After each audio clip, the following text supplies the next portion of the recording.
Sir जैसे एक film आई थी उड़ता पंजाब, उसमें दिखाया गया था कि कितना नशा है और कैसे है, वो करेक्ट था आपके हिसाब से? मतलब इतना नशा पंजाब में था और अभी क्या सिचुएशन लगती है आपको पंजाब में? अब उससे भी ज़्यादा है, उससे भी ज़्यादा है।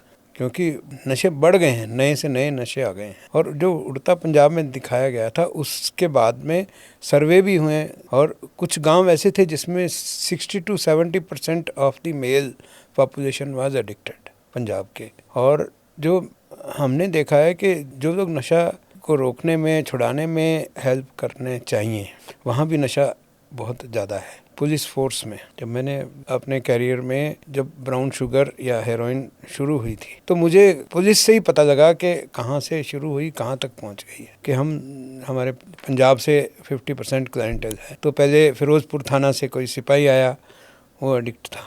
तो उसके बाद गुरुवर सहाय मंडी है, वहाँ से आ गया। फिर फाजिलका से आ गया, फाजिलका से अबोर आया, अबोर के बाद साधु शहर से आया। तो मुझे लगा कि ये जो ट्रैकिंग चल रही है, वो पकड़ते हैं, उसको वो डिस्ट्रॉय करने के लिए रखते हैं। तो उनमें से कुछ ऐसे एलिमेंट्स हैं कि जो पूरा डिस्ट्रॉय नहीं करते और ख़ुद यूज़ करने लग जाते हैं।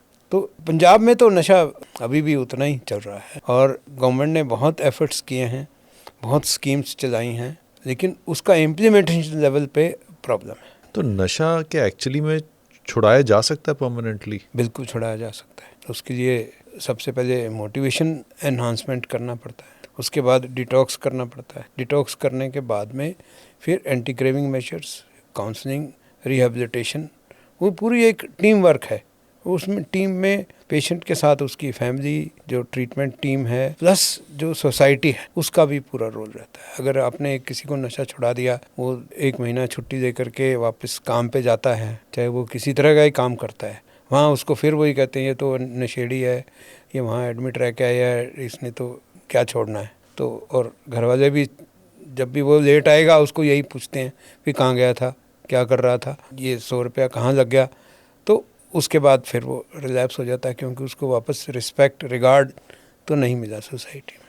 तो इसलिए ये एक टीम पूरी की पूरी काम करेगी, तभी जा कर के नशा ख़त्म होगा। पेरेंट्स और बच्चों का ना कम्युनिकेशन गैप बहुत कम हो जाता है हर चीज़ में लेके, और उसी टाइम पे बच्चा सबसे ज़्यादा वल्नरेबल शुरू हो जाता है, और ये आयरनी है। इसके लिए जो मैं अपने फैमिली में, अपने पेशेंट्स को, अपने आसपास में सभी को बोलता हूँ कि quality time with parents and children is very important.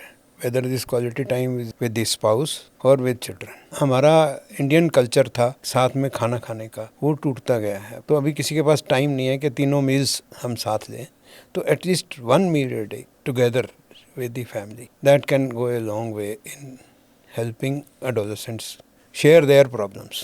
और उस टाइम पेरेंट्स को भी एक्सेप्टिंग होना चाहिए, लिसनिंग पावर होनी चाहिए। ये नहीं है भी एक बात उसने कही वो इमीडिएटली उसको, बच्चे को आपने डांट दिया, चुप करा दिया। उसने कोई बात पूछी, ऐसा जनरली होता है, अभी बच्चे ने नशे के बारे में कुछ पूछा या सेक्स के बारे में कुछ पूछा, तो पेरेंट्स ने एकदम चुप करा दिया और उसकी बात वहीं की वहीं रह गई। वो फिर दोस्तों से सीखेगा, मोबाइल से सीखेगा, वो गलत बातें सीखेगा। तो इसलिए quality time with the parents, और वही अगर टीचर्स भी बच्चों के साथ कुछ पॉजिटिव एटीट्यूड रखेंगे, एडोलेसेंट्स की प्रॉब्लम काफ़ी हद तक सॉल्व होंगी।